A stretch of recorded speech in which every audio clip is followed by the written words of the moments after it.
excitement of the last couple of days with what this organization has done and the expectations that lie ahead? Yeah, I mean, obviously it's really exciting with everything going on. Obviously we'll miss our guys, AD and Max and Jay Hood, but I mean, there's a bunch of changes coming on, so I mean, a lot of us guys have to take full advantage of it, like me, gotta step up. So I'm really excited to get to play with Luka. I mean, he's a great facilitator, one of the best lob passers in the league, so I'm just really excited to get to work with him.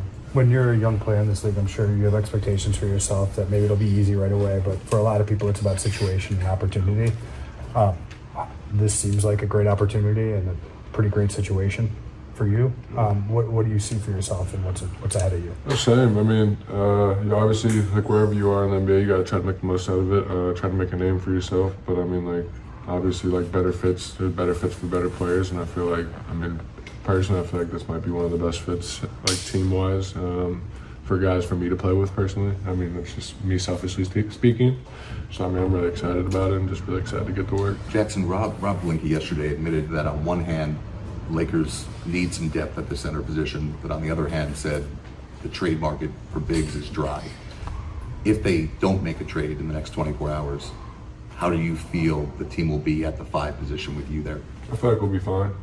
Obviously, definitely would love to have another big with me, not be the only 5 right now besides our younger guys. I mean, if a trade happens, I'd love it. I mean, it'll only be good for the team, so obviously I'll be happy about that and still take full advantage of my minutes. Jax, do you feel like you get a better flow the longer you play? Oh yeah, I mean, I feel like majority of players would say that. I mean, for them at least. I mean, the more you play in the game, the more you get the flow of the game, and it's just easier for you to pick up from there. Jaxson, this is a big spot you find yourself in. You were a lottery pick. You changed teams. You had AD. You were the understudy for AD the last couple of years. Like, how are you prepared based on all your experiences up to now to step into this role? I feel like I'm very prepared.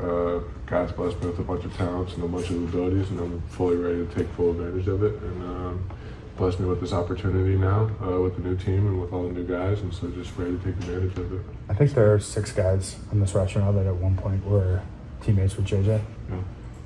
How is that borne out for you, having that sort of base level of familiarity with him at the start of the year?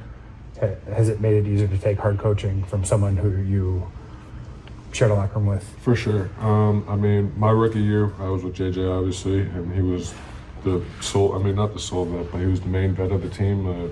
He led our team that year, so I mean, I definitely caught a lot of coaching from him that year, so I mean, it's definitely helped playing with him, and he knows all my strengths and weaknesses, knows what I've been working on and stuff like that, so he can put me in the best position possible. So I mean, it's been really good. Can you remember something from back then that he told you that sticks with you? Shoot.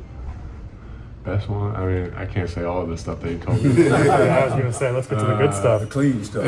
Yeah, probably the best one for me is just like, I mean, he was the real one who started preaching forcing overs for me with my screens.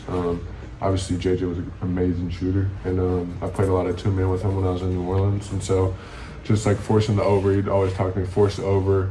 If you force the over, I'm either going to get a 3 or the big's going to step up and you're going to get a dunk every time. So that was like one of the biggest things that he taught me and I've tried to work on and carry over through all my screening, like off ball and on ball screening. So I mean, that's been real helpful. You guys Last get to two. talk with Luka as a group yet? Yeah, I went. Me and Luka have the same agent, Bill Duffy. So we went and got dinner the first day he signed here. Me and him did, and our agent. And then a bunch of the guys have been around. He's been around the past 2 days, so everyone's been talking with him. Everyone's been getting to know him and stuff, so it's been really good. Do you sense that there's an edge to him, maybe a little different, a disrespect of what's happened here? I mean, yeah. I mean, obviously. I mean, I haven't been traded, but like I feel like I know a bunch of guys who have, and whenever you get traded like that, I mean, it's definitely hurts. And like he thought that was his home, so I feel like he'll come here with a good edge and an exciting edge for us and help push us all be better. Appreciate y'all. Thanks, man. Playing with Luka, everybody know that's my guy. Even though I don't like the way things went down, I felt like he definitely should have got that money, but I'm happy on my side now. He's your guy. I guess when you're seeing, you just mentioned the money part of it, when you're seeing and reading the things that I said about him conditioning down the line after the trade, like how did that land with you? I know him, man. he wanted to play the whole game. I think he played like 40 minutes every game last playoff. So that's one thing about him. He want to play. So I don't really look at the noise. I look at his production. He produces. So shit. If I'm putting up them type of numbers, maybe I need to be 270. Obviously, the short time that you've been here with this roster, just to think about ways of obviously incorporating that. We've been trending in the right direction, and adding a guy like that, man, it's gonna make it so much easier for him. Especially on the offensive end. We got LD and LeBron. They're gonna draw so much attention, and it's gonna make it real easy for guys like me who just gotta catch and shoot and defend. So I'm definitely excited. I know Gabe going to enjoy it. Rui, AR. So it's gonna be fun. They're gonna get AR gonna probably start getting weaker defenders guard him. Put the main matchup on Luka and LeBron. It's gonna be a lot of opportunity out there. You've seen what it takes to win around Luka and the types of players that have success around Luka. How close you guys to having that in the building right now? We got enough. I feel like we got enough to make some noise. I'm excited, man. We got the shooting. We got the defense. Gabe, Vandy, me, and everybody else. Jaxson is playing well, so everybody been picking it up. We've been playing with a lot of juice. We just gotta keep it going. How do you approach when you get asked to play the center position? How do you approach that differently than the other spots in the court? I look at it as an advantage. Even though we might be small on the defensive end, they got to try to keep up with us on the offensive end. You either gonna put the 5 men on me or Rui, and that's when we get to play out of closeouts, and that's basketball. You got 2 people on the ball, and everybody else just play out of closeouts. You think it's about how consistent you are, that you're the same person every day. Where did you learn that from someone? How did that start in your life? Yeah, I learned that from just playing. I went to a veteran team when I first got in the NBA. Everybody on my team was damn near 30 plus. Just talking to D. Will, Dirk, Devin Harris. They used to always tell me it's an up and down league. So you just gotta stay even keel, and that's what I try to be the same person every day. If you take us back to Saturday night at the Garden, I think you might have been the last play in the locker room. Kobe and I were talking to you. You had your jersey, so you're going to your mom. Mm-hmm. Something like a half hour later when the news broke. Where were you? How did you find out? I was with my mom, and she know me and Luka relationship, so she was just like, we all looking at each other as the fake, of course, she excited, but me knowing what's going on, I'm like, dang, something had to happen. I know he was up for a big contract this summer, so I'm thinking about that, and I'm just thinking what the world's going on, because you don't see guys in this position being traded. I watched him turn the organization around. I was there, so it was like a wild moment. But again, I talked to him.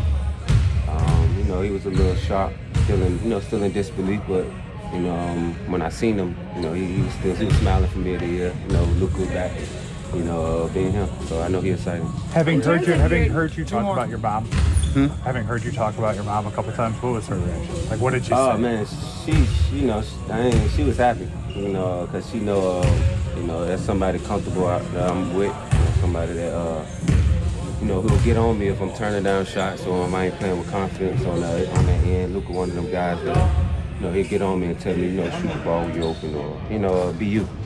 Sometimes you need that. With that familiarity, what would you say, how would you describe his leadership skills? It's been criticized at times of how he is as a leader. What would you say his leadership style is like? Luka do a good job of he built his own relationship with everybody in the locker room. I would say that he been like that since I've seen him in his rookie year. You could tell he had a pro approach early on, and he was a pro for a long time before he got to the NBA. Because just the way he maneuvered in the locker room, everybody keeps talking about how him and LeBron may not what they, if you know Luka's personality, he jail well with anybody, man. He's competitive. He smile a lot, But once he on the court, he turned to a dog. That's what I like. Is there a level right now that you see in him? Go ahead. Yeah, I mean, we're kind of just assessing it day by day. We hope to have him back in the next game. So participant, we just had not back today. We got some good work that something about this.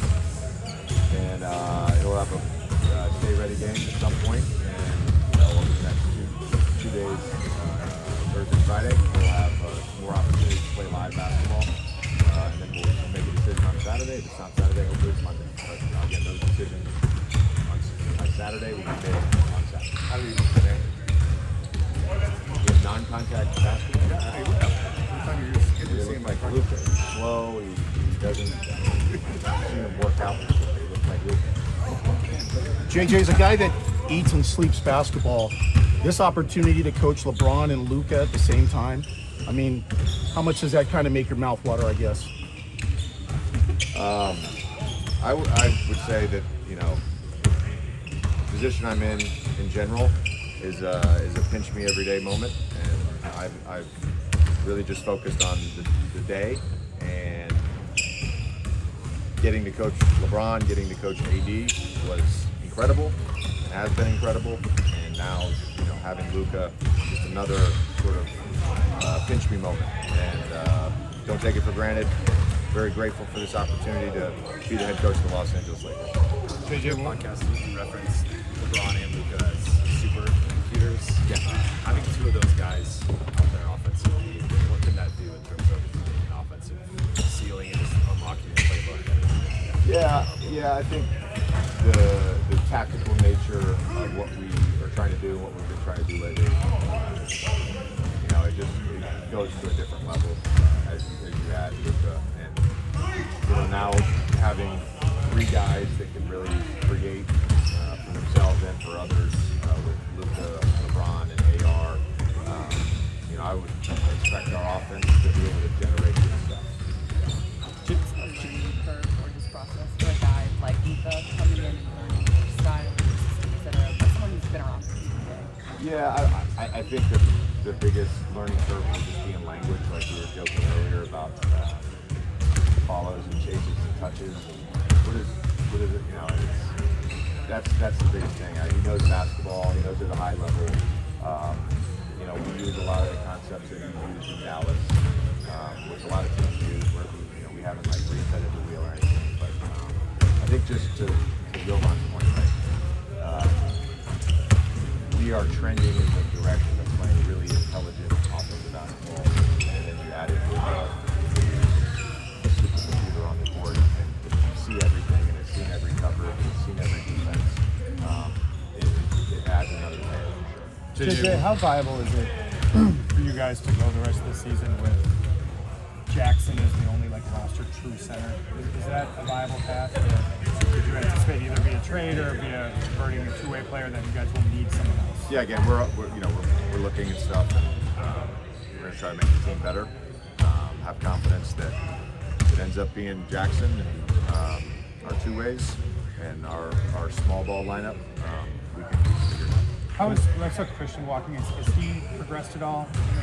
Any return to She would? Yeah. I don't think we have a formal update on it now. When we were in Miami in early December, you guys were kind of going through a bit of a lull, and you told us that good teams have to find different identities as the season go on. It's not necessarily one identity, but this requires more of a major shift, I would consider, in identity. How have you and your coaches, with the excitement of it, actually started to dive into kind of retrofitting this team to Luka? In some ways, I think we were trending in the direction on both sides of the ball of the way that I want to play, and a lot of that is the way Luka has played in the past.